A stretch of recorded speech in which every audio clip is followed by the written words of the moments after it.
அருமையான தயாரிப்பு செஞ்சுருக்காரு, நல்லா தயார் பண்ணியிருக்காரு. அது என்ன ஒரு சிக்கல்னு கேட்டிங்கன்னா, அந்த பட்டிமன்றத்தில் 10 நிமிஷத்தில் பேசி பேசி பழகின்னு சொல்லிட்டு 10 நிமிஷத்துக்கு மேலே பேசி நவர மாட்டேங்குது. அருமையாக தயார் பண்ணியிருக்கு. அவர் ஒரு 75 விழுக்காடு உங்கள் கரவொலியோடு கொடுக்கிறார். உற்சாகமும் இந்த பாராட்டுகளும் இன்னும் பல மேடைகளில் இந்த சிவசக்தி மிளிர வேண்டும். அது ஒன்னே ஒன்று அன்புக்கு குசேலர் எடுத்துக்கிட்டாங்க.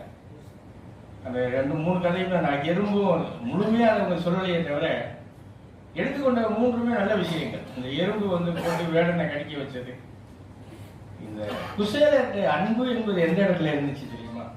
அவர் பொருள் கொடுத்தது இல்லை. அந்த அவளை மடியில வச்சு இந்த அவளை இவர் எடுப்பார், கை வச்சு கிருஷ்ணன் எனக்கு எப்போ கொண்டு வர அவளை எங்க அப்படின்னு சொல்லி எடுப்பார். அதுதான் அங்க அன்பு. எந்த அன்போடு கிருஷ்ணர் இதை விரும்புவார் என்று மனைவி தானே இடிச்சு செய்யப்பட்ட அந்த அவளை கிருஷ்ணர் விரும்பினார் என்பது அன்பினுடைய வெளிப்பாடு. அது அருமையா அந்த இடத்துல சொல்லியிருக்காங்க. ரொம்ப நிறைவா இருக்கு. என்னம்மா சிறப்பா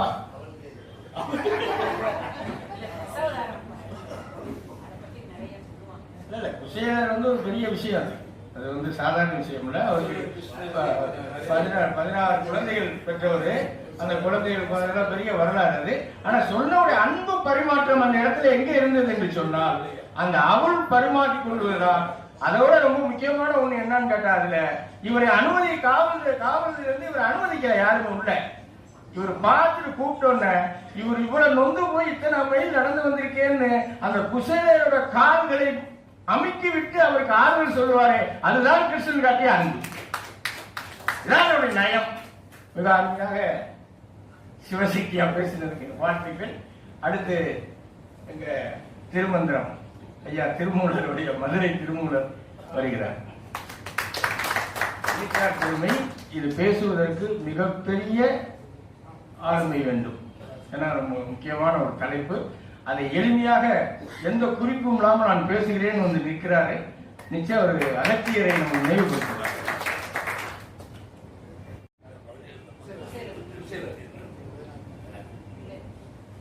வானுலகும் மண்ணுலகும் வாழ மறைவாழ பான்மதரு செய்ய தமிழ் பார்விசை விளங்க ஞானமத 5 கர 3 வெளி 4 வாய் யானை முகனை பரவி அஞ்சலி செய்கிருப்பார்.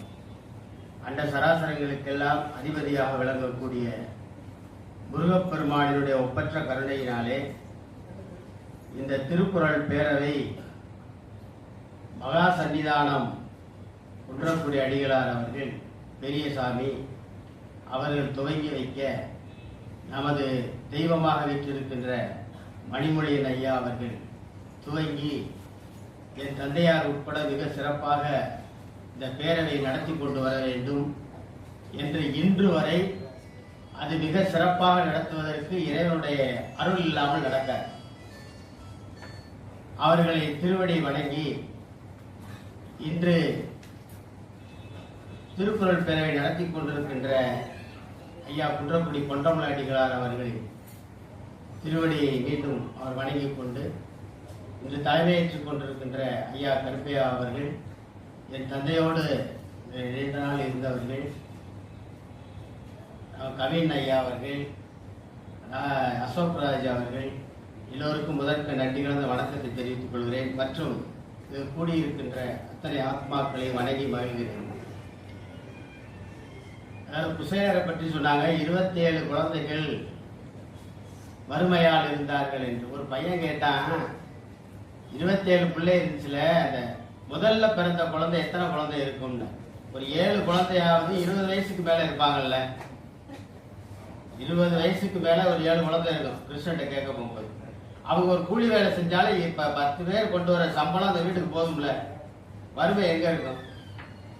வறுமையை வந்திருக்காரு அப்படின்னு ஒரு பையன் கேட்டா. அது கேட்கிற கேள்வியை பையன் கேட்கும் பொழுது எனக்கு அது சந்தோஷமா இருக்குது. ஏன்னா புதுமையான சிந்தனை. 27 குழந்தைகள்னா கடைசி முன்னாடி பிறந்திருக்க குழந்தைகள் சம்பாதிச்சிருப்பாங்களே, எப்படி வறுமையில இருந்திருப்பாங்க. நான் இன்னைக்கு ஐயா அவர்கள் கொடுத்த தலைப்பு நீத்தார் பெருமை. அதாவது வள்ளுவர் முதல்ல வள்ளுவர் பேராசிரியை வணங்காமல் திருக்குறள் படிக்கவோ பேசவோ தொடங்கக்கூடாது. இந்த வள்ளுவர் பேராசிரியை திருவடி வணங்கி அவர் முதல்ல ஒரு இன்ட்ரோடக்ஷன் பாயிரவியல் என்ற ஒரு 4 அதிகாரத்தை சொல்கிறார். அறம்பொருள் இன்பம் என்கிற அதிகாரம் 3 இந்த 4 அதிகாரம் தான் முன்னுரையாக, இன்ட்ரோடக்ஷனாக கடவுள் வாழ்த்து, வான் சிறப்பு, நீத்தார் பெருமை, அரண் வலியுறுத்தல் என்று இந்த 4 அடிப்படையாக கொண்டுதான் இந்த அறம்பொருள் இன்பம் படைக்கப்பட்டிருக்கின்றன என்று அவர் மிக அழகாக கொடுத்திருக்கிறார். அதே மாதிரி முதல் குறள் எதுவோ அந்த குறள் 10 குறளுக்கும் விளக்கமாகவே இருக்கும். அதிகாரத்தின் முதல் குறள் எதுவோ அந்த குறளே 10 குறளுக்கு எடுத்துக்காட்டாக இருக்கும். இப்ப நீத்தார் பெருமை என்று நான் கிரவுண்ட்ல இருக்கும்போது இன்னைக்கு ஒரு தலைப்புல பேச போறேன், நீத்தார் பெருமையை பற்றி பேச போறேன்னு நண்பர் கேட்டாரு. அது என்ன செத்தவைகளை பத்தி பேச போற? நீத்தார்னா உயிர் நீத்தார், அப்ப இறந்தவர்களை பற்றி பேசுவதா அப்படின்னு. நான் சின்ன பிள்ளையா இருக்கும்போது அப்படிதான் நினைச்சுக்கிட்டு இருந்தேன். அப்புறம் தான் தெரியும், உள்ள படிக்கும் பொழுதுதான் தெரிகிறது, துறந்தார், உலகப்பற்றுகளை துறந்தவர், அவருடைய பெருமைகளை சொல்வதற்காக 10 குறள்களை சொல்லியிருக்கிறார். உலகம் கடவுளால் படைக்கப்பட்டது. அது எல்லா உயிர்களும் வாழ்வதற்காக இயற்கையே ஆற்றலாக மாறி எல்லா உயிர்களையும் வாழ வைத்துக் கொண்டிருக்கின்றன. அதற்கு முதலாக இருக்கக்கூடிய கடவுள் வாழ்த்து என்கிற அதிகாரத்தை முதலில் எழுதுகிறார்.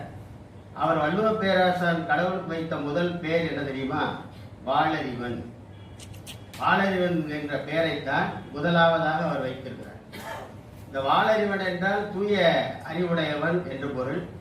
உயர்தரமான அறிவை பெறுதல், இந்த யூனிவர்சல் மைண்ட் என்று சொல்வார்கள். அதை பற்றி நான் இங்க பேச வரவில்லை. அடுத்ததாக, மழை இல்லாமல் எந்த உயிரும் உலகத்தில் வாழ முடியாது. ஏன்னா உலகத்திலே 4 வகை தோற்றத்து 7 வகை பிறப்பினுள் 84 100,000 வேறுபாடுகள் கொண்ட உயிரினங்கள் இருக்கின்றன. ஒவ்வொன்றிலும் கோடிக்கணக்காக இருக்கின்றன. அந்த உயிரினங்கள் எல்லாம் உயிர் வாழ வேண்டும் என்றால் மழை என்பது அவசியம் தேவை. ஏனென்றால் விசுபின் துளிவேலி நல்லால் பெற்றாங்க பசும்புல் தலைகான் பரிது. பசும்புல் புல்லு கூட மழைக்காது நீ மழை பெய்யவில்லை என்றால், கடல் நீரும் தன் தன்மையை விட்டுவிடும் என்றெல்லாம் அவர் வான் சிறப்புக்கு முக்கியத்துவம் கொடுத்து மழைக்கு முக்கியத்துவம் கொடுக்கிறார். அடுத்ததாக தான் துறவியினுடைய பெருமையும், துறவியில் வரக்கூடிய அவருடைய ஆற்றல்களும், அதனால் அந்த பெருமையும் பேசுகிறார். முதல் குறளை எடுத்துக்கொண்டால், பொதுவாக ஒரு குறளும் ரொம்ப 1 மணி நேரம் பேசலாம். ஆனா ஒவ்வொரு குறளும் நமக்கு நேரம் கருதி சுருக்கமாகவே பேசுறேன். அதை அவர் முதல் குறள்ல சொல்றார், ஒழுக்கத்து நீத்தார் பெருமை விழுப்பத்து வேண்டும் பணுவல் துணிவு என்று பேசுகிறார். பணுவல்னா நூல். ஒழுக்கத்து நீத்தார், ஒழுக்கத்தின் கண் நின்று நீத்தார், ஒழுக்கத்தை முதலாவது தலையாக வைத்துக் கொண்டு புறப்பொருள்களை எல்லாம் உலகப்பற்றுகளை விட்டவர்கள். ஒழுக்கத்தை நீத்தார்னு படிச்சிடக்கூடாது. ஒழுக்கத்தை நீத்தார்னா போச்சு, அர்த்தமே மாறி. ஒழுக்கத்து நீத்தார், ஒழுக்கத்தின் கண் நீத்தார். அவருடைய பெருமை எப்படி இருக்கிறது என்றால், நூல்கள் எல்லாம் எந்த ஒரு பொருளையுமே சொல்ல முடியாத அளவுக்கு இது பெருமை வாய்ந்தது. ஏனென்றால் துறவி என்பவர் பிரபஞ்ச ரகசியங்களை சொல்பவர், அற ரகசியங்களை சொல்பவர். அவர்கள் சொல்லுகின்ற வழியிலே தான் மக்கள் நாம் செல்ல முடியும். இப்ப நெருப்பு சுடுகிறது என்று முன்னோர்கள் சொன்னதால் நாம் அதை தொடாமலேயே சுடும் என்று நாம் நம்புகிறோம். அதே போலதான் துறவிகள் சொல்லக்கூடிய வார்த்தைகளை நாம் அதை பின்பற்ற வேண்டும். அவர் வாழ்க்கை அறநெறிகளை அவர் அழகாக துறவிகள் தான் சொல்லி இருக்கிறார்கள். ஏன்னா வள்ளுவருமே ஒரு துறவிதான். வள்ளுவருமே துறவு நிலை இல்லைன்னா துறவு நிலைக்கு இவ்வளவு முக்கியத்துவம் அவர் கொடுத்திருக்க மாட்டார். பொதுவாக துறவியுடைய ஆற்றல் எப்படி இருக்கும்னா, ஒன்னார் திரளும் உவந்தார யாக்களும் எண்ணிய தவத்தால் வருண்வர். ஒன்னார் திரள், ஒன்னார்னா தப்பு செய்யறவட தண்டிப்பதும், உவந்தார யாக்களும் யாரு நம்ம அன்பு செய்கிறவனா இருப்பான் அவனுக்கு இவதான் உதவி செய்யணுமேனு இந்த தவசிகள் துறவிகள் பார்த்தா போதும் அவங்க நிலை மாறிடும். ஏழையாயிருப்பவன் பணக்காரன் ஆகிடுவான். ஐயோ இப்படி செய்யறானே துறவி கொஞ்சம் அப்படி கோபமா பார்த்தா போதும், அழிஞ்சு போயிடுவான். ஆனா ஒன்னார் திரளும் உபந்தார யாக்களும் எண்ணிய தவத்தால் வரும். அந்த ஏனென்றால் அந்த ஆற்றல் அந்த அளவுக்கு மிக சிறப்பு வாய்ந்ததாக இருக்கும். இப்போ ஒழுக்கத்து நீத்தார் பெருமை வேண்டும் பணுவல் துணிவு என்று அவர் அந்த முதல் குறளை சொல்கிறார். அடுத்த குறளை துறந்தார் பெருமை துணை கூறி வையத்து இறந்தாரை கொண்டற்று என்று சொல்கிறார். துறந்தார் பெருமை எந்த அளவுக்கு இருக்கிறதுன்னு ஒருத்தன் கேட்கிறான்.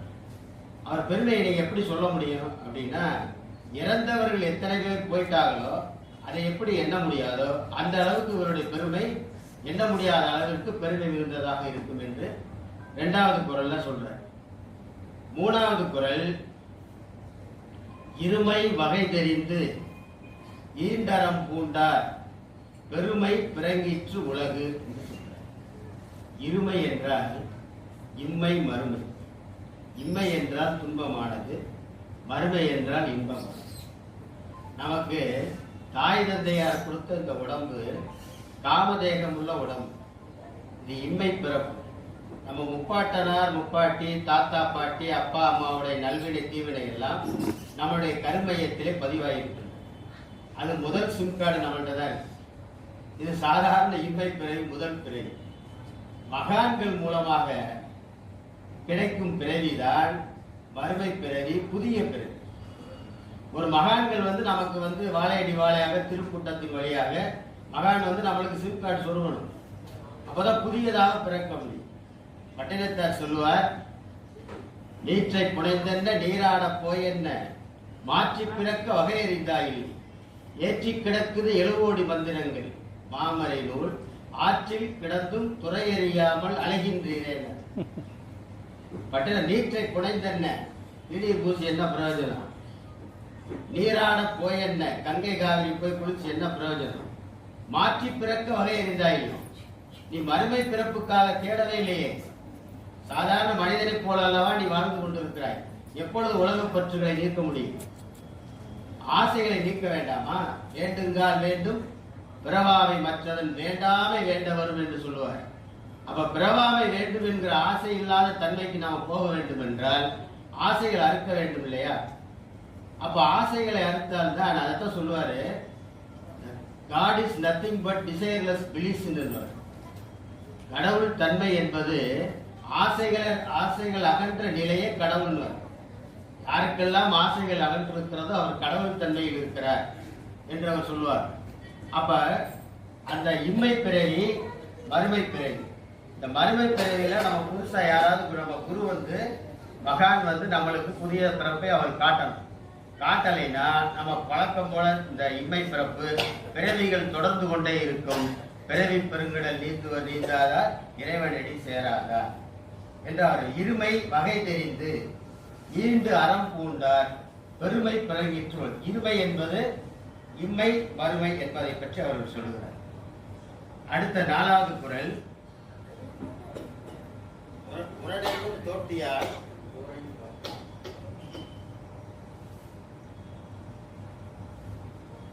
உரனென்னும் தோட்டியால் ஓரைந்தும் காப்பான் வரன் என்றும் வைப்பில் போல். இந்த ஓரைந்தும் காப்பான் தோட்டியான் வந்ததுனால அவ யானையை எடுத்துக்கொண்டு யானைக்கு அங்குசத்தால் யானையினுடைய பொறியினால் வரக்கூடிய துன்பங்களை நீக்கி இருக்கிறார்கள். அதை போல வரனென்றும் வைப்பில் போல் நீ போகக்கூடிய வீட்டு பேருக்கு அது வித்தாக முளைக்கும் என்று வள்ளுவர் சொல்கிறார். இதை எப்படி எடுத்துக்கலாம்னா, யானை இருக்க அது நீங்க ரோட்டு வழியா கூட்டிட்டு வரும்போது அது என்ன பண்ணும் தெரியுமா? சும்மா போயிட்டு இருக்கும் போது ஒரு செடியை பிடிச்சி இழுக்கும், ரோட்டில் இருக்கிற தேங்காயை எடுக்கும். அது எதையாவது ஒரு சேட்டை பண்ணிக்கிட்டே ஒரு தும்பிக்கை வச்சுட்டு சும்மா வராது. அதனால யானை பாகன் என்ன பண்ணுவான், அதுக்கு ஒரு சங்கிலியை கொடுத்து யானை தூக்கிட்டு வர சொல்லுவான். அது சங்கிலியை தூக்கிக்கிட்டே வரும். அப்ப யானைக்கு இந்த முள்ளு செடி இழுக்கிறதால வர துன்பம் இல்லை, கடைக்காரனுக்கு துன்பம் இல்லை, யானை பாகனுக்கும் துன்பம் இல்லை. அது பாட்டுக்கு அது வேலையை செய்யும். ஐம்பொறிகளும் அடக்கப்பட்டு விட்டன. எதனால்? அது செயினை தூக்கிட்டு வர்றதுனால, அல்லது அங்குசத்தால் கட்டுப்படுத்தி இருப்பான். அந்த அங்குசத்தால் கட்டுப்படுத்த அந்த அங்குசம் என்கிற ஊசி முனைய வச்சு நம்ம காது கீழே குத்திடுவாங்க. அது பயந்துக்கிட்டு அப்படியே போகும். எதுவுமே எங்கிட்டு போகாது, வைக்காது, எந்த சேட்டையுமே அது பண்ணாது. அப்ப யானை காப்பாற்றப்பட வேண்டும் என்றால் அதே போல் மனிதன் காப்பாற்றப்பட வேண்டும் என்றால் பொறிகளால் வரக்கூடிய இன்பத்தில் மயங்காமல் அதில் உள்ள ரகசியத்தை சூட்சுமத்தை தெரிந்து கொண்டு யோக முயற்சியில் ஈடுபட வேண்டும் என்பதுதான் அந்த குறளினுடைய பொருளா. அதுக்கு அடுத்த குறளாக 3 குறள் பெருமையை சொல்கிறது. இப்பொழுது ஐம்புலன்களை அடக்குவதை பற்றி சொல்கிறது. ஐந்தவித்தான் ஆற்றல் அகல் விசும்புலான் கோமான் இந்திரனே சாலுங்கரி. இது அருமையான பாட்டு. நாங்கள் அடிக்கடி திருமந்திரத்தில் பேசும்போது இதுல இருந்து 2 குறள் எடுப்போம். ஐந்தவித்தான் ஆற்றல் அகல் விசும்புலான் கோமான் இந்திரனே சாலுங்கரி. பின்னாடி வரக்கூடிய சுவை ஒளி ஊறு ஓசை நாற்றம் என்றைந்தின் வகை தெரிவான் கட்டே உலகு என்கிற குறளையும் 2 குறள் அடிக்கடி பயன்படுத்தப்படும். ஏனென்றால் தவத்திற்கு இது முக்கியமான குறளாகும். அது ஐந்தவித்தான் ஆற்றல் அகல் விசும்புலான் கோமான், அதாவது மேகத்திலே வானத்திலே இருக்கக்கூடிய தெய்வேந்திரன் அவனே சாலுங்கரி, அவனே கரி என்றால் சாட்சி, அவனே சாட்சி. எதை வச்சு? ஐம்புலன்களை அவித்தவருடைய ஆற்றல் இந்திரனே சாட்சின்னார். எதுக்கு இந்திரனே சாட்சி? அதுக்கு பரிமள அழகர் என்ன உரை எழுதுகிறார்னா, அவர் கௌதம முனிவர் அகலிகை கதை எழுதுகிறார். அகலிகை மிக அழகாக இருப்பவள், அந்த முனிவரின் மகள். அவளை தேவர்கள் முதற்கொண்டு பெண் கேட்டு வருகிறார்கள், மன்னர்களும் வருகிறார்கள். ஆக யாருக்காவது ஒருத்தர் கொடுத்தா இன்னொருத்தர் சண்டை போட்டு அவனை முனிவர் அழிச்சு விடுவான். அதை யாருக்கு கொடுப்பது என்று தெரியாமல் அவர் முடிச்சுட்டு இருக்கிறார். அந்த சமயத்தில் நாரதர் வருகிறார். வந்த உடனே நீ ஒன்றும் கவலைப்படாத, நான் சொல்றதை செய் அப்படின்னு. என்னன்னு கேட்டார். இரு தலையுள்ள பசுவை யார் பார்த்து வருகிறார்களோ அவர்களுக்கு என் பெண் அகலிகையை கொடுப்பேன்.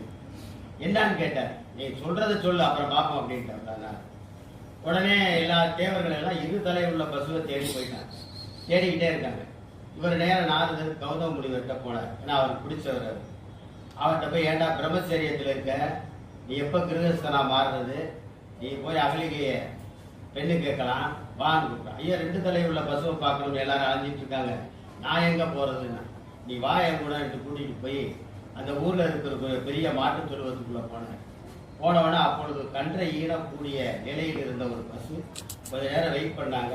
தலையோடு வெளிவந்தது. அதை முதல் தலையும் பின் தலையும் 2 தலைகளையும் பார்த்தாச்சு. இதை போய் நீ சொல்லு முனிவர்கிட்ட, 2 தலையும் பார்த்து விட்டேன் அப்படின்னு போய் சொன்னான். சொன்ன உடனே அவன் நாரதர் கூட சாட்சிக்கு போனார். அகலியை கட்டி கொடுத்தான். அவன் நன்றாக வாழ்ந்து கொண்டிருந்தார். இந்திரன் பேசாம இருக்க வேண்டியதான். பிறன்படை நயவாமை என்கிறத ரொம்ப அழகா எல்லா பேரும் சொல்லிட்டாங்க. எல்லா மகான்களும் எல்லா நூலாசிரியர்களும் இதை பத்தி நிறைய எழுதியிருக்காங்க. ஏன்னா அடுத்தவன் மனைவி நயப்பது என்பது மிக கொடுமையான, யாரும் செய்யக்கூடாது என்பதற்காக இந்த கதையெல்லாம், இந்த குறள் எல்லாம், இந்த கதையை அதுக்காக தான் சொல்லியிருக்காங்க. பிறன்மனை நோக்கா பேராண்மை என்று வள்ளுவர் சொல்வார். இப்ப நம்ம திருமந்திரத்தை சொல்லுவாங்க, ஆத்த மனையால் அகத்தில் இருக்கவே காத்த மனையாலை காமுறும் காளையர் காய்ச்ச பலாவின் கனி உண்ண மாட்டாமல் ஈச்சம்பழத்துக்கு இடருற்ற வரையினர். ஆத்த மனையால் அகத்தில் இருக்கவே, அழகான மனைவி வீட்டில் இருக்கும் பொழுது காத்த மனையாலை காமுறும் காளையர், அடுத்தவன் காத்து கொண்டிருக்கிற மனைவியை காமுறும் காளையர் காய்ச்ச பலாவின் கனி உண்ண மாட்டாமல் ஈச்சம்பழத்துக்கு இடருற்ற வரையினர். பலாப்பழம் மேலே ஒரு முள்ளு மாதிரி இருந்தாலும் உள்ளே இருக்கக்கூடிய சுவை, அந்த கனியினுடைய சுவை மிக நல்லா இருக்கும். அதை நீ அனுபவிக்காமல் பேரிச்சம்பழத்துக்கு ஈச்சம்பழத்துக்கு இடருற்றவார். பேரிச்சம்பழம் மரம் எப்படி இருக்கும்? முள்ளு முள்ளா இருக்கும்ல, செதிலா. அதுல நீ ஏறினானா வேலுகாலம் குத்திக்கணும். அதுல ஈச்சம்பழத்துக்கு இடருற்றவாரின்னு ரொம்ப அந்த அருமையான பாடல் திருமந்திரத்தில் இருக்கிறது. அதைத்தான் அவர் சொன்னாரு. இந்திரன் என்ன பண்றான்? அகலிகை மேல ஆசைப்படுறான். ஆசைப்பட்டு வேகமா சேவல் வடிவம் எடுத்து காலையில அதிகாலையில கொக்கரக்கோன்னு தூங்கிட்டான். வழக்கமா கௌதம முனிவர் காலையில எழுவதற்கு முன்னாடியே 1 மணி நேரத்துக்கு முன்னாடியே கூவிட்டான். சரி விடிஞ்சிருச்சு போல இருக்குன்னு இவர் கிளம்பி ஆத்துக்கு போயிட்டார். இவர் உடனே உள்ள அகலிகிட்ட போயிட்டாரு. போய் அகலிகளோட கலந்திருக்கும் பொழுது ஆத்துக்கு போன கௌதம முனிவர் வர, ஏதோ தப்பு நடக்குது, முன்கூட்டியே வந்திருக்கும் பொழுது இந்த விடிய காணாம் அப்படின்னு சொல்லிட்டு வேகமா கோபத்தோடு வருகிறார். வந்த உடனே இதை பூனையா மாறி இந்திரன் வெளியில ஓடுகிறார். உடனே சபிக்கிற, நீ 1000 பெண்ணுடைய உறுப்பை கொண்டவனாக மாறு, 1000 கண்ணுடையவனாக மாறுன்னு சொல்லி இந்திரனை சபிச்ச உடனே இந்திரன் மேல்காலாம் 1000 கண்ணுடையதாக மாறி அகலிகையை பார்த்தா நீ கல்லா போக கிடவதாகன்னு சபிச்சிட்ட. உடனே அந்த சிஷ்யன் வந்து கேட்டாங்க, அவ அதாவது இவ கௌதம முனிவரோட உடம்பு வடிவத்தை எடுத்துதான் அகலிகையோடு நெருங்குகிறான். அப்படி இருக்கும் பொழுது அகலிகை எப்படி தவறு செய்திருப்பாள், அவளை நீ எப்படி சபிக்கலாம் என்று ஒரு சிஷ்யன் அவர்கிட்ட கௌதம முனிவர்கிட்ட கேட்கிறான். அவர் சொல்றாரு, அவர் அறியாமல் செய்திருக்கலாம், ஆனால் அவளை தொட்டவுடன் இவன் வேறு ஒருவன் என்று தெரிந்து, இந்திரனே என்று தெரிந்த பிறகும் அவள் இடம் கொடுத்தாள், ஆகவே அதற்கு நான் சபித்தேன். ஏனென்றால் அந்த அந்த அந்த உணர்வு நிலை, பெண்கள் உணர்வு மிக்கவர்கள், ஆண்கள் அறிவு சார்ந்தவர். அப்ப அந்த நிலைக்காக நான் சபிச்சேன். ராமன் கால்பட்டு சாப விமோசனம் அகலிகைக்கு கிடைக்கும். இந்த இதுல இருந்து நம்ம என்ன தெரியுது அப்படின்னா, தெய்வேந்திரனாக இருந்தாலும்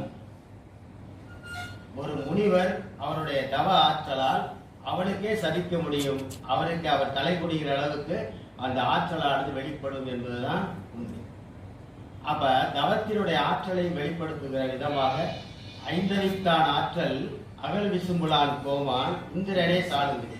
அது என்ன அவித்தான் வள்ளுவர், பொறிவாயில் 5 அவித்தான், பொய்தீர் ஒழுக்க நெறி நின்றார் நீடு வாழ்வார்னார் முதல்ல.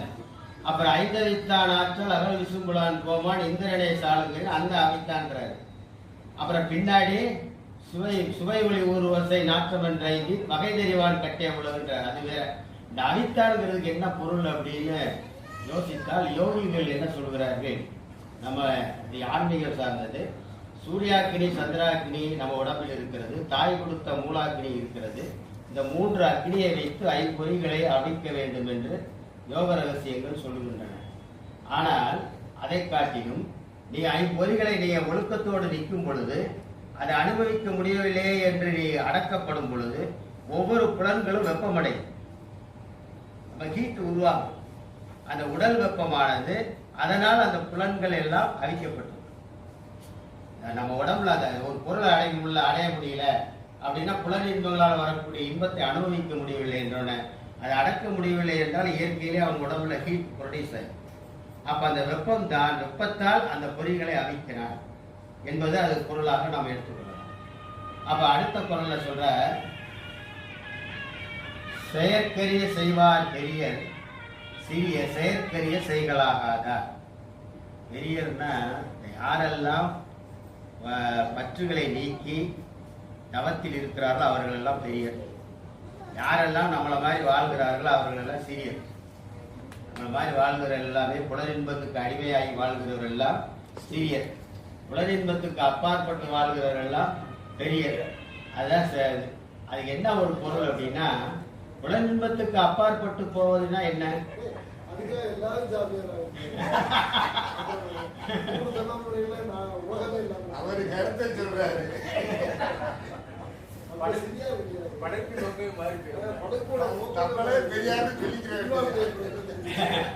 அடுத்த இல்லறவியல் வராரு அவரு, அதெல்லாம் பார்க்கலாம்.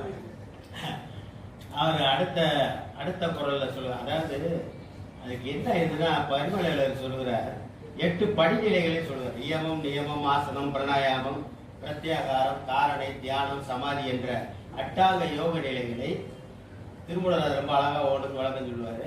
அந்த அட்டாங்க யோக நிலைகளை படிகளை ஒவ்வொன்றாக முன்னேறும், அவைதான் பெரிய அட்டாங்க யோகத்தை. அதாவது முதல் படி என்ன தெரியுமா? ஏமம்னா, ஏமத்துல முதல் படிக்கு யாரா லாயக்குன்னா திருமூலர் சொல்வார் அழகா, கொல்லான், பொய்கூறான், அளவில்லான், நடுச்செய்ய வல்லான், பகிர்ந்துண்பான், மாசில்லான், கல் காமம் இல்லான், ஏமம் படியும் நின்றான். முதல் பாடல் அதான். அப்ப கல் காமம் இல்லான்னு கணேசன் சொல்லிட்டாரு. அப்ப அதைத்தான் விட முடியாம கிடக்குறாங்க எல்லாரும். அப்ப அந்த கொல்லான், பொய்கூறான், களவில்லான், நடுச்செய்ய வல்லான், பகிர்ந்துண்பான், மாசில்லான், கல் காமம் இல்லான், ஏமம் படியும் நின்றான். முதல் படிக்க இந்த இது, அதுக்கு நம்ம லாயக்கா, அதிலே தகுதி நீக்கப்பட்டு விடுவோம். அப்ப அடுத்தபடி நியமம் என்பது அது எதையெல்லாம் பின்பற்றினால் இந்த நிலையை பின்பற்ற முடியும் என்பதற்கு யமம் நியமம் ஆசனம், அது ஆசனம் பிராணாயாமம், அது ஒரு தனி லைன். இப்ப அந்த நிலையில் இருப்பவர்கள் தான் பெரியர் என்று சொல்றேன். அடுத்த குறள் எனக்கு பிடிச்ச குறள் என்னன்னா, அந்த சுவை ஒளி ஊர் ஓசை நாற்றம் என்றைந்தி வகை தெரிவான் கட்டே உலகு. இந்த ரகசியத்தை தெரிந்து கொண்டால் உலகம் அவன் வசப்படும். வகை தெரிவான் கட்டே உலகு.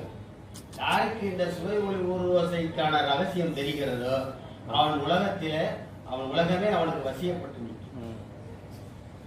அப்ப சுவை இது என்ன பொருள்னா, பொறி என்பது மெய்வாய் கண்மூக்கு செவி, அது பொறி. அதைத்தான் அவர் சொல்றாரு பரிமேலழகர்.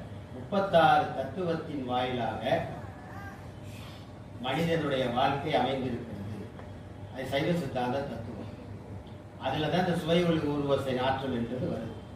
பஞ்சபூதம் 5, பொறி 5, புலன் 5, கண்மேந்திரியங்கள் 5. கண்மேந்திரியம்னா நம்ம உட்கார்ந்த இடத்துல இருந்தா நடக்காது. கால் நடக்கணும், கை வீசணும், கைகளால் குறுக்கணும் வாங்கணும், அப்ப வாக்கு பேசணும், எருவாய் கருவாய் செயல்படும். மொத்தம் அதுல ஒரு 5 கருவி.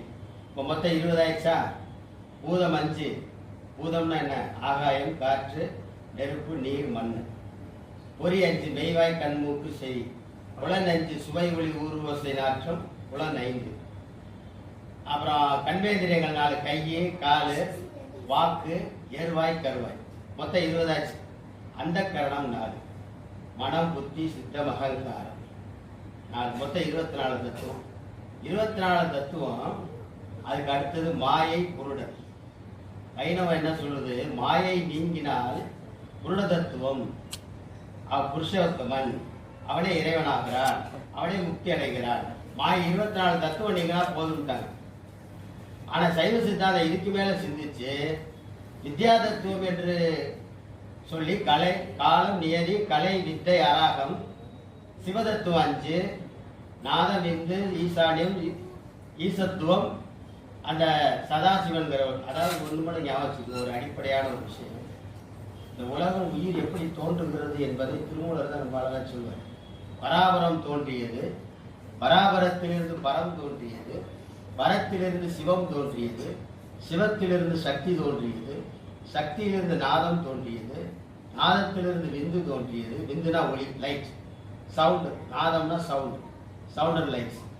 அப்ப நாதம் தோன்றியது, நாதத்திலிருந்து விந்து தோன்றி, விந்துவிலிருந்து சதாசிவன் தோன்றினான், சதாசிவனிலிருந்து மகேஸ்வரன் தோன்றுகிறான், மகேஸ்வரிலிருந்து விஷ்ணு, விஷ்ணுவிலிருந்து ருத்ரன், ருத்ரனிலிருந்து விஷ்ணு, விஷ்ணுவிலிருந்து பிரம்மன் தோன்றுகிறான். 5 தெய்வங்கள், 5 நிழல், சிவனுடைய நிழல். பிரம்மனிலிருந்து ஆகாயம் தோன்றுகின்றன, ஆகாயத்திலிருந்து காற்று தோன்றுகிறது, காற்றிலிருந்து நெருப்பு தோன்றுகிறது, நெருப்பிலிருந்து நீர் தோன்றுகிறது, நீரிலிருந்து மண் தோன்றுகிறது, மண்ணிலிருந்து அன்னம் தோன்றுகின்றன, அன்னத்திலிருந்து உயிர்கள் பிறக்கின்றன. அதே மாதிரி மீண்டும் ஒடுங்கு. அதே மாதிரி உயிரானது அன்னத்தில் ஒடுங்கி, அன்னம் மண்ணில் ஒடுங்கி, மண் நீரில் ஒடுங்கி, நீர் நெருப்பில் ஒடுங்கி, நெருப்பு காற்றில் ஒடுங்கி, காற்று ஆகாயத்தில் ஒடுங்கி, ஆகாயம் பிரம்மனில் ஒடுங்கி, பிரம்மன் விஷ்ணுவில் ஒடுங்கி, விஷ்ணு ருத்ரனில் ஒடுங்கி, ருத்ரன் மகேஸ்வரனில் ஒடுங்கி, மகேஸ்வரன் சதாசிவனில் ஒடுங்கி, சதாசிவன் விந்துவில் ஒடுங்கி, விந்து நாதத்தில் ஒடுங்கி, நாதம் சக்தியில் ஒடுங்கி, சக்தி சிவத்தில் ஒடுங்குகின்றன. எல்லாரும் கடைசியில பராபரத்தில் ஒடுங்கு. இது ஒடுங்குகிற. அதனால சிவவாக்கியர் சொன்னார், ஆவதும் பரத்துள்ளே, அழிவதும் பரத்துள்ளே, போவதும் பரத்துள்ளே, புகுவதும் பரத்துள்ளே, தேவரும் பரத்துள்ளே, திசைகளும் பரத்துள்ளே, யானும் அப்பரத்துள்ளே என்று பாடுறார். அப்ப பரம்பொருளுக்குள்ளதான் எல்லோரும் அமர்ந்திருக்கிறோம். அதன் மீதுதான் அமர்ந்திருக்கிறீர்கள். அதைத்தான் சுவாசித்துக் கொண்டிருக்கிறீர்கள். அதைத்தான் சுவாசித்துக் கொண்டிருக்கிறீர்கள். இந்த இடத்துல கடவுள் இருக்காரா இல்லையா? இங்க கடவுள் இருக்கிறாரா இல்லையா? எப்படி?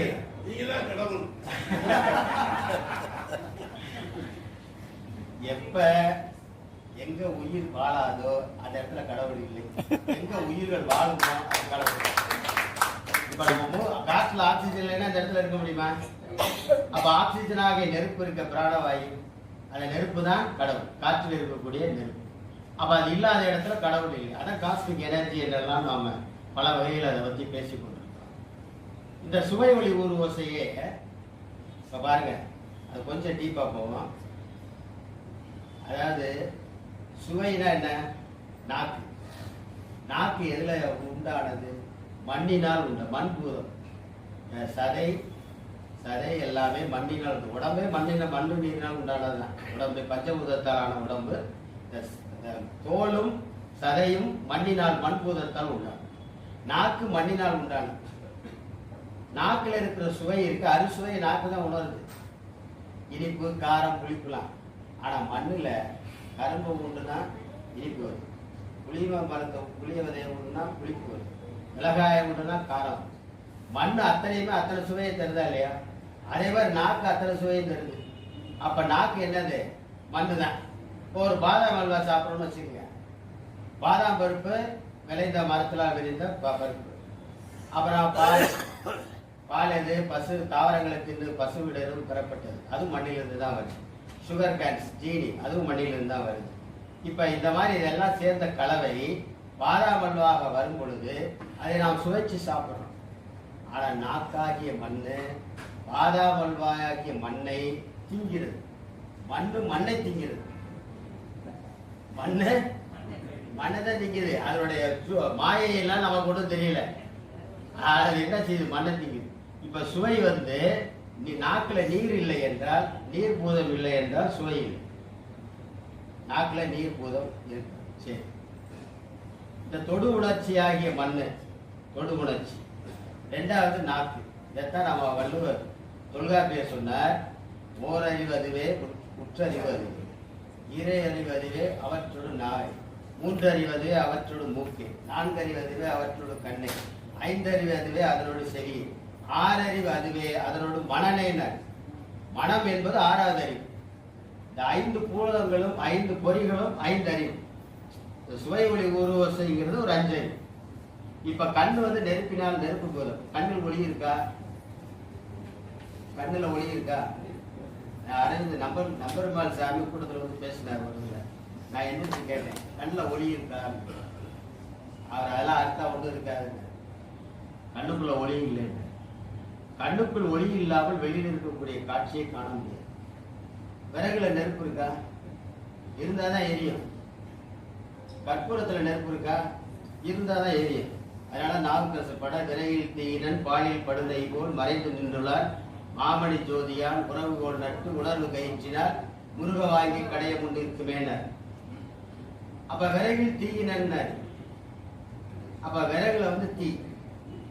அப்ப விறகில் தீயினன் என்று சொல்லி விறகுல தீ இருந்தாதான் இருக்கும். அது மாதிரி உடம்புல நெருப்பு இருந்தாதான் கண்ணுல ஒளி இருக்கும்.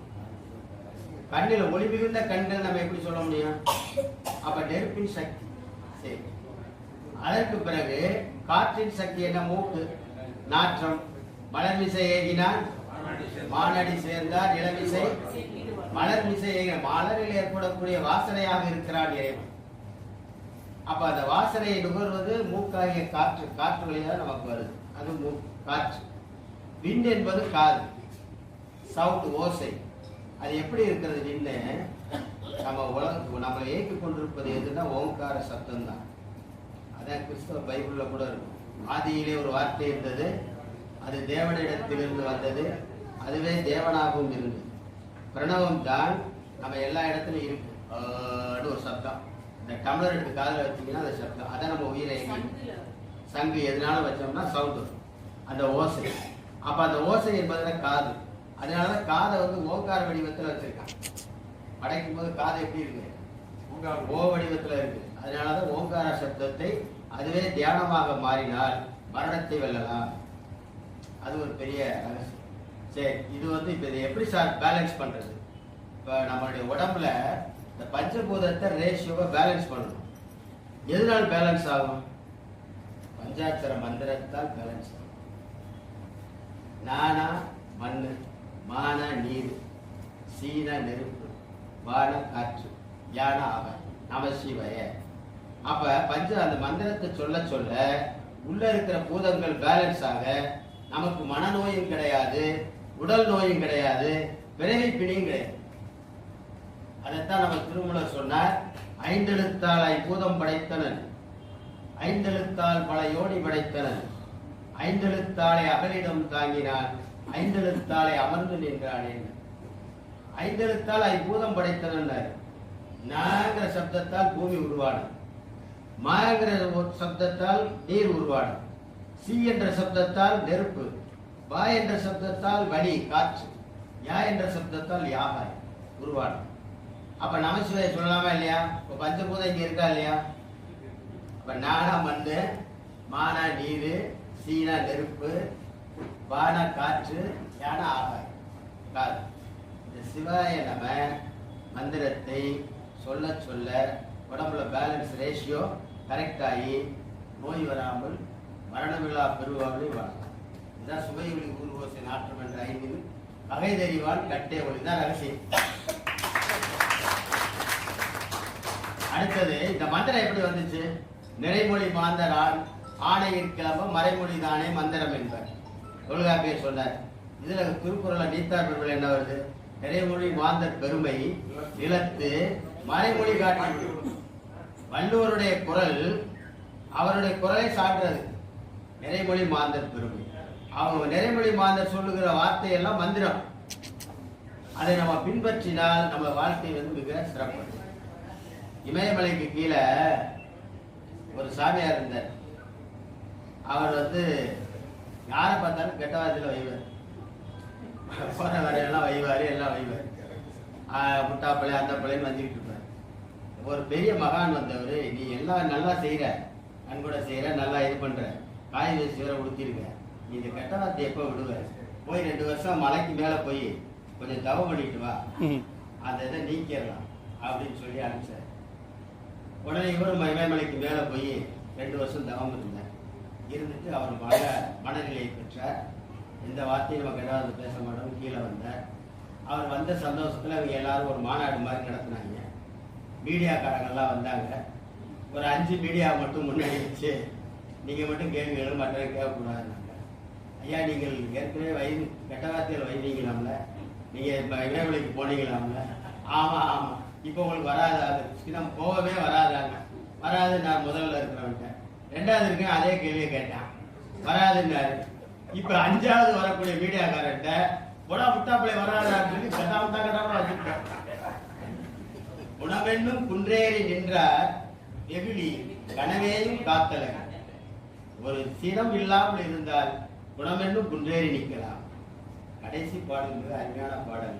அந்தனர் என்போர் மற்ற உயிருக்கும் செந்தன்மை தூண்டுகள். அந்தனர்னா யாருன்னா, பிராமணர்னா யாரு? பிரம்மஞானத்தை அறிந்தவன் எவனோ அவனே பிராமணன். வைசியனாக இருந்தாலும் சத்திரியனாக இருந்தாலும் பிரம்மஞானத்தை அறிந்தவனாக இருந்தால் அவன் பிராமணனாக கருதப்படுவான் என்று இந்து மத சாஸ்திரம் சொல்லுது. ஒரு பிராமணனாக இருந்து பிரம்மஞானத்தை அறியவில்லை என்றால் அவனை பிராமணனாக கருதாதே என்று சொல்லுவது. பிரம்மஞானத்தை அறிய இந்த வசிஷ்டர் சின்ன கதை தான், அதை சொல்லி நான் நிறைவு செய்கிறேன். வசிஷ்டர் விஸ்வாமித்திரர் என்ன பண்றாரு? மகரிஷி ஆகணும்னு, பிரம்மரிஷி ஆகணும்னு தவம் இருக்கிறார். 12 ஆண்டுகள் கடுமையாக தவம் இருக்கிறார். தவம் இருந்துட்டு நம்ம 12 ஆண்டுகள் தகுதி பெற்று விட்டோம், பிரம்மரிஷி ஆயிட்டோம்னு சொல்லி யார்கிட்ட போய் செக் பண்றது? இந்த காலத்துல யூனிவர்சிட்டிலாம் கிடையாது, அப்ப பல்கலைக்கழகம் இல்லை. அப்ப யார்கிட்ட போலாம்னா வசிஷ்டர் இருக்க, வசிஷ்டர்கிட்ட போய் கேட்போம். அந்த காலத்து பழக்கம் என்னன்னா, நமக்கு தகுதியானவர்கள் வந்தால் வணக்கம் சொன்னா அவரும் வணக்கம். அவர் தகுதியானவர் இல்லை என்றால் அவர் வணக்கம் சொன்னால் இவர் ஆசீர்வதிக்கிறேன், அதான் பழக்கம். அதனால விஸ்வாமித்திரர் போறாரு. போய் வசிஷ்டரே உங்களை வணங்குகிறேன் ஆசிரமத்துல, உன்னை ஆசீர்வதிக்கிறேன். 12 ஆண்டு தவம். கோபம்னா கோபம், சத்திரியன் வேற. விஸ்வாமித்திரர் கோபத்தோடு இருக்காரு. சரி என்னடா பண்றது அப்படின்ட்டு திரும்பி போறா. அவருக்கு தெரியும் வணங்கலை. சரி திரும்பி போய் கூட 2 ஆண்டு தவம் இருக்கிறார். தவம் இருந்தோடனே அவரோட இஷ்ட தேவதை வருது. டேய், ஏற்கனவே நீ தகுதி பெற்றுட்ட, இப்ப நீ போ வசிஷ்டரை வணங்கு. அவன் திரும்பி வணங்கலைன்னா அவன் தலை சுக்கலா போகணும், சாபம் விட்டுறான். இஷ்ட தேவதை சொல்லுது, யாரும் அவன் வணங்கலைன்னா அவனை தலையை சுக்குநூறா போகணும்னு சொல்லி சாபம். இவர் போனாரு. போய் வசிஷ்டரை பார்த்தார். வணங்குகிறேன், அவர் ஆசீர்வதிக்கிறேன். அப்படியே கோபம் கொந்தளிக்குது. அப்படியே திரும்பினாரு. அப்படியே திரும்பி சபிச்சிடுமா நினைக்கும் போது 12 ஆண்டு கால தவம் ஒரு சினத்தினால் வீணடிப்பதா அருமை என்று நினைக்கிறார். நினைச்ச உடனே ம் அப்படியே பொறுமையா அப்படி 2 ஸ்டெப் வைக்கிறார். அசிஸ்டன்ட் கூப்பிடுறார். விஸ்வாமித்ரா நில், அட் உன்னை வணங்குகிறேன், ஆடட் உன்னை வணங்குகிறேன். அவர் திரும்பி வந்தார். இருவரும் கட்டி அணைத்தார். அப்ப பிரம்மஞானத்தை அறிவது என்பது உயர்தரமான அறிவை பெறுதல். உயர்தரமான அறிவை பெற வேண்டும் என்றால்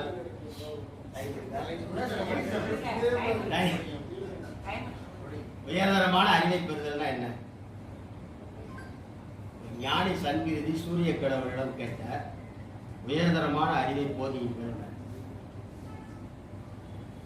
அப்ப உயர்தரமான அறிவு என்றால் என்னன்னா, ஒரு கதை மூலமாக உண்மை நடந்த சம்பவம். ஸ்வேதகேது என்கிற ஒரு ஞானி உபனிஷத்தை எழுதினாங்க. 18 உபனிஷத்துல ஒரு உபனிஷத்து. அந்த ஞானி ஸ்வேதகேது என்கிறவனை 5 வயதாக இருக்கும் பொழுது, ஏனென்றால் இப்ப கூட்டம் நான் 36 தத்துவத்தை பத்தி பேசணும்னு வரலேன். ஆனா எண்ணிக்கை 36 கூட இல்ல. பரவாயில்ல. அவர் என்ன பண்றார்? ஸ்வேதகேதுவை அவங்க அப்பா 5 வயதாக இருக்கும் பொழுது குருவிடம் கொண்டு போய் பயில விடுகிறார். அவங்க குருவிட்ட போய் படிக்கிறாரு. படிச்சு முடிச்ச உடனே 20 ஆண்டுகள் அங்கேயே ஆசிரமத்திலே கல்வி பயில்கிறார். யாரு? ஸ்வேதகேது. அங்க கல்வி பயின்ற உடனே 25வது வயதுல அவங்க அப்பாவை பார்க்க வர ஒரு கிராமத்துக்கு வர. 25 வயதில் அப்பாவை பார்க்க வரும் பொழுது ஊரே அவரை ஸ்வேதகேதுவை வரவேற்கிறது. ஊரே வரவேற்கிறது. ஆனால் ஸ்வேதகேதுவோட அப்பா மட்டும் மாடியில இருந்து பார்த்தார். நீ வர்ற நடையே தெரியலையே, நாடியை தூக்கி நெஞ்ச நிமித்தி வர. நீங்க எப்பவுமே நாடியை தூக்கிட்டீங்கன்னா துரு பிடிச்சது நல்லா பழகிக்கிறது. முக்கியமா நாடியை தூக்கவே கூடாது. நாடி சமமா தான் இருக்கும். நெஞ்சு முன்னாடி வரணும். நாடியை தூக்கி நெஞ்சை பார்த்துட்டோம்னா ஏதோ ஆணவம் மிகுந்தவனாங்க. உடனே அவர் அப்பா கவலைப்பட்டார். என்னப்பா, எல்லாரும் என்னை மகிழ்ச்சியாக வரவேற்கிறார்கள், நீங்கள் மட்டும் கவலைப்படுகிறீர்கள். அந்த காலத்துல ஃபுல்லா 25 வயசுல வந்துருச்சுன்னா அப்பனுக்கு 50 வயசு ஆயிடும். வந்த உடனே அவனுக்கு கல்யாணம் பண்ணிச்சு. இவங்க துறவு போகணும். இவங்க துறவு போனாதான் அந்த கால பழக்கம். இன்னைக்கு 80 வயசு ஆனாலும் கிட்ட விட்டு வெளியே போக மாட்டேங்க.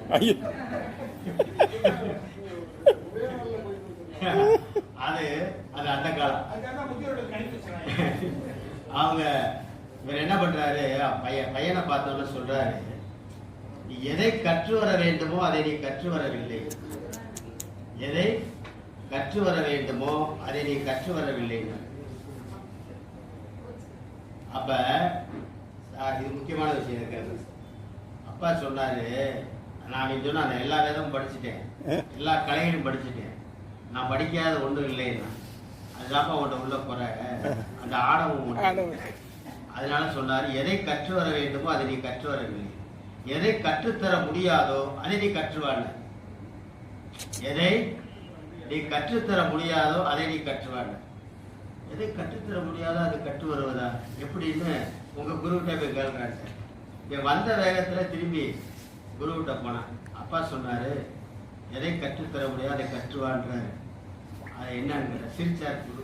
ஒன்றும் இல்லை, நான் ஒரு 500 பசுக்களையும் காளைகள் எல்லாத்தையும் 500 எண்ணிக்கையில் உங்கள்கிட்ட அனுப்புகிறேன்.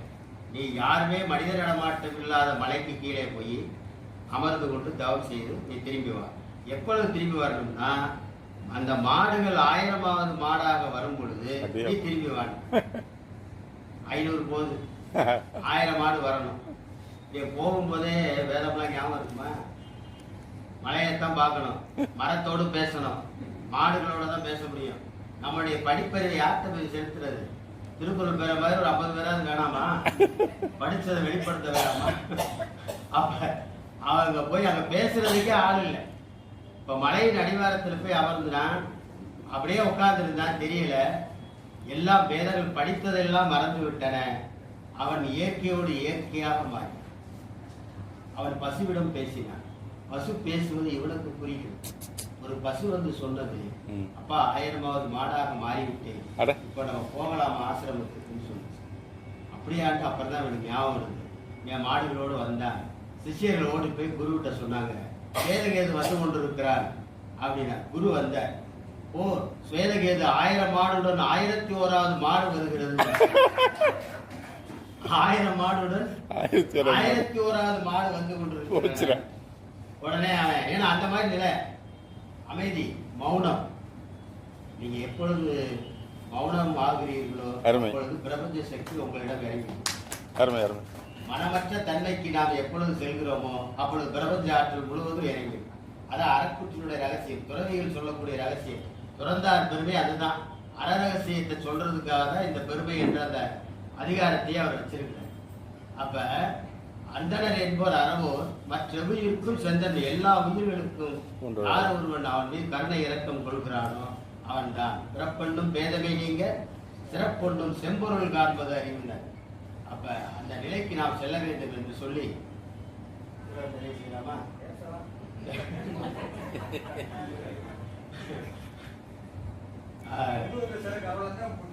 இல்ல இல்ல அவன் பேச திருப்பந்தத்துக்குள்ள கூட அவரோட பேசிக்கிட்டே இருக்கேன்.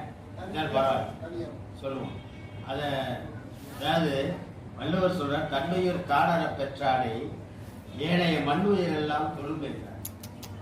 தன்னுயிர் தான் அறப்பெற்றாலே ஏனைய மண்ணுயிர் எல்லாம் தொழும். தான் உயிரை எவன் ஒருவன் பிடித்துக் கொண்டானோ, தன் உயிரை எவன் ஒருவன் பார்த்திருக்கிறானோ அவனை எல்லா உயிர்களும் கொழும். இப்ப உயிர் எப்படி இருக்கிறது? இப்ப உயிர் எப்படி இருக்கிறது?